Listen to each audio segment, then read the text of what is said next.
Hai, Assalamualaikum murid-murid. Bertemu lagi dalam video pembelajaran Bahasa Melayu tahun 3 bersama Cikgu Hanan. Jadi hari ini kita akan mempelajari kemahiran menulis. Murid-murid dah bersedia? Kalau dah, jom kita tengok video Upin dan Ipin.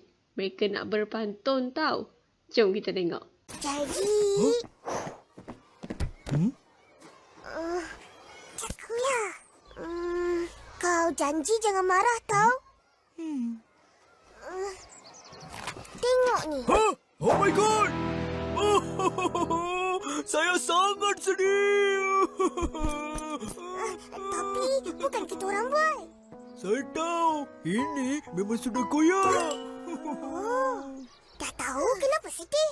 Sebab saya tak tahu jawapan dari pantun teka-teki. Cuba tengok, Pin. Apalah nasib diriku ini.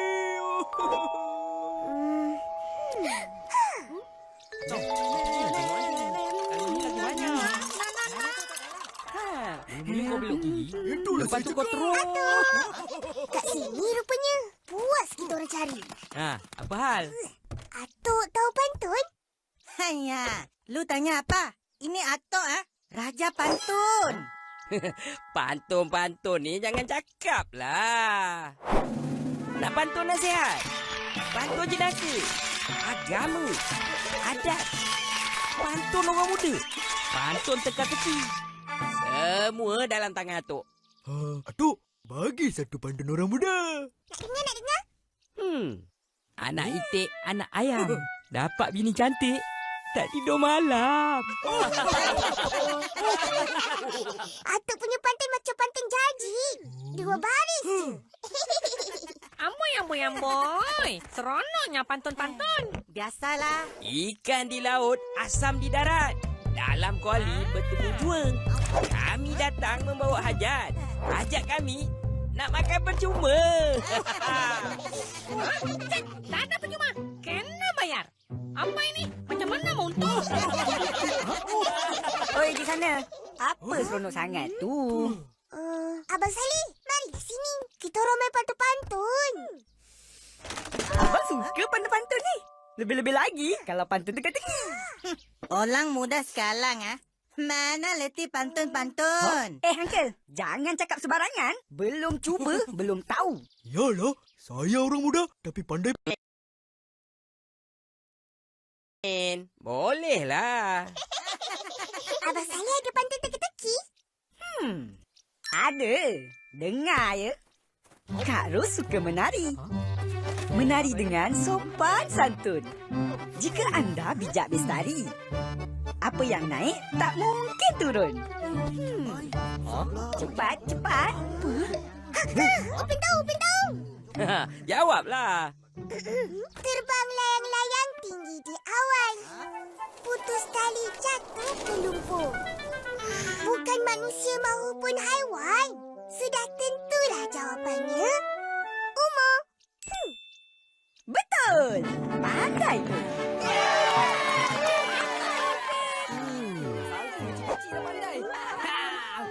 Mana kau tahu?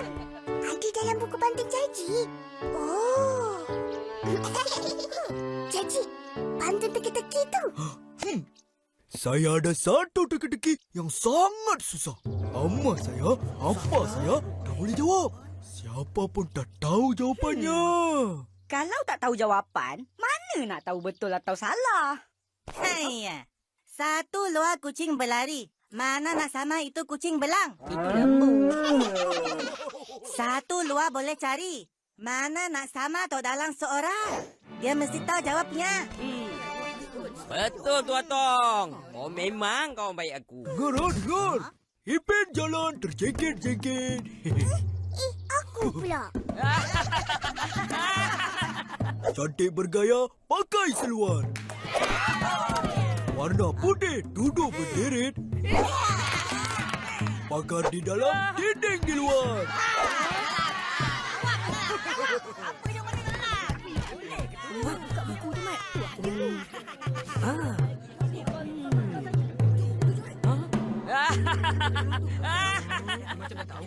Ini jawabnya.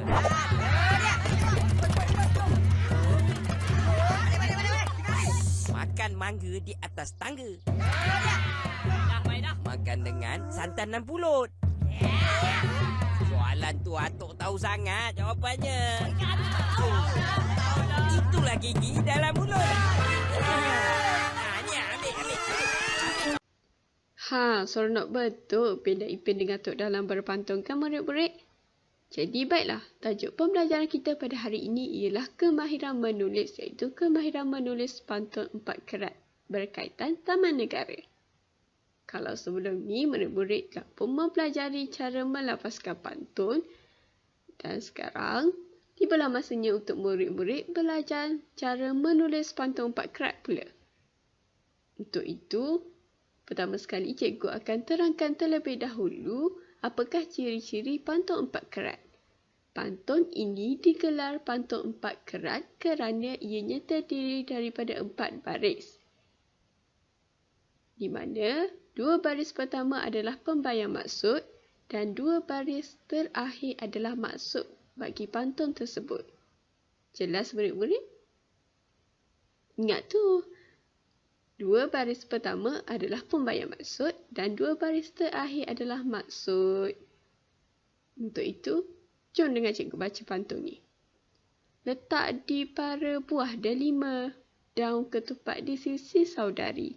Taman negara diberikan nama, jadikan tempat indah bestari. Kan dah jadi 4 kerat tu murid-murid? Jom kita tengok balik. 2 kerat pertama, iaitu pembayang maksud. Letak di para buah delima, daun ketupat di sisi saudari. Itulah pembayang maksud. Yang seterusnya, taman negara diberikan nama, jadikan tempat indah bestari. 2 yang terakhir itu pula adalah maksud bagi pantun tersebut yang ataupun berkisahkan tentang taman negara. Jelas murid-murid? Kalau jelas, jom kita tengok yang seterusnya. Ciri pantun 4 kerat yang seterusnya ialah sama seperti pantun 2 kerat. Pantun 4 kerat juga mempunyai rima dan jeda, di mana rima ialah bunyi yang sama pada huruf atau kata akhir dalam sesuatu rangkap pantun.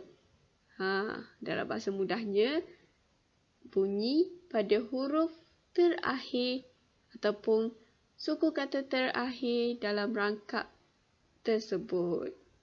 Manakala jeda pula ialah hentian di tengah baris pantun. Dalam rangkap pantun kedua di atas, jeda ditandai oleh lambang slash ataupun lambang serong. Jelas murid-murid? Jeda ni bermaksud hentian seketika. Jadi jom kita tengok contoh pembacaan pantun dari cikgu. Murid-murid dah bersedia? Kalau dah, jom kita dengar. Hilang kejora menjelang pagi, nampak titisan belumlah cair. Taman negara, tanahnya tinggi, jadi kawasan tadahan air. Itulah dia contoh-contoh pantun 4 kerat dengan rima dan jeda. Di mana rima yang dimaksudkan di situ adalah pada perkataan pagi, cair, tinggi dan air. Di mana rima akhir pada baris pertama akan sama dengan rima akhir pada baris ketiga. Jelas murid-murid? Yang seterusnya, rima akhir pada baris kedua akan sama dengan rima akhir pada baris keempat. Ini bermaksud dia bergilir. Jelas murid-murid? 1 dan 3, 2 dan 4. Rimanya mesti sama. Macam contoh tadi, hilang kejora menjelang pagi. Sama dengan taman negara tanahnya tinggi. Pagi tinggi. Manakala baris kedua dan keempat, nampak titisan belumlah cair. Jadi kawasan tadahan air. Cair dan air. Jelas murid-murid? Kalau jelas, bagus. Jeda pula hentian seketika tadi. Hilang kejora menjelang pagi. Antara kojora dan menjelang tadi. Hilang kejora, menjelang pagi.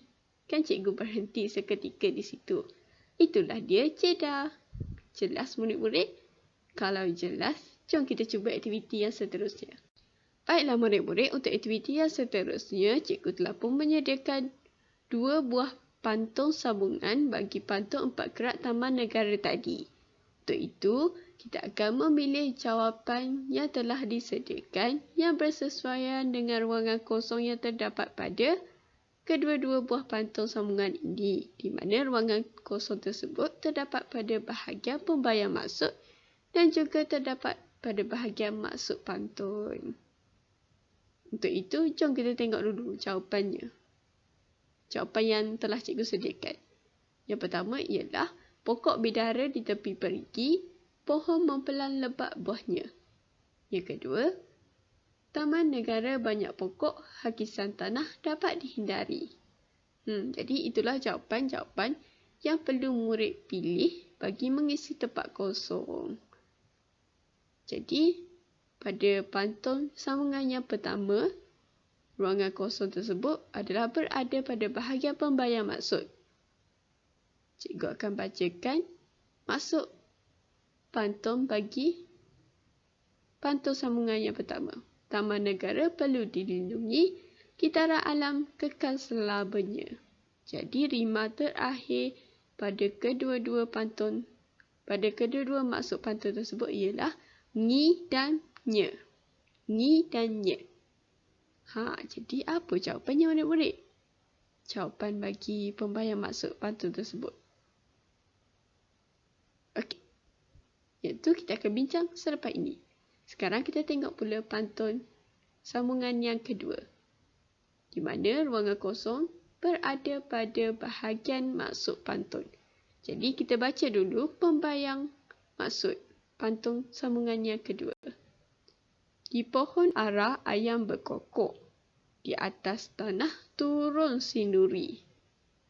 Apa maksud pantun tersebut murid-murid? Murid-murid dah bersedia? Jom kita tengok jawapannya.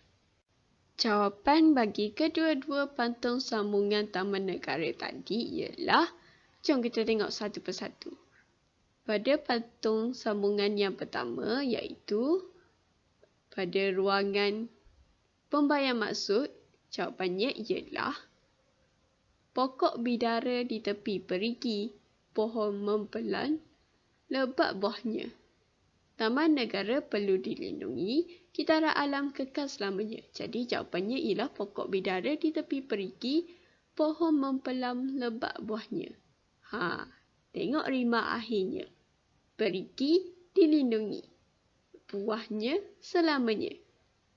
Jadi, pandai. Murid-murid dah pun memahami pantun 4 kerat. Jom kita tengok sambungan pantun yang kedua pula. Di pohon ara ayam berkokok, di atas tanah turun sinduri. Maksudnya pula ialah Taman Negara banyak pokok, hakisan tanah dapat dihindari.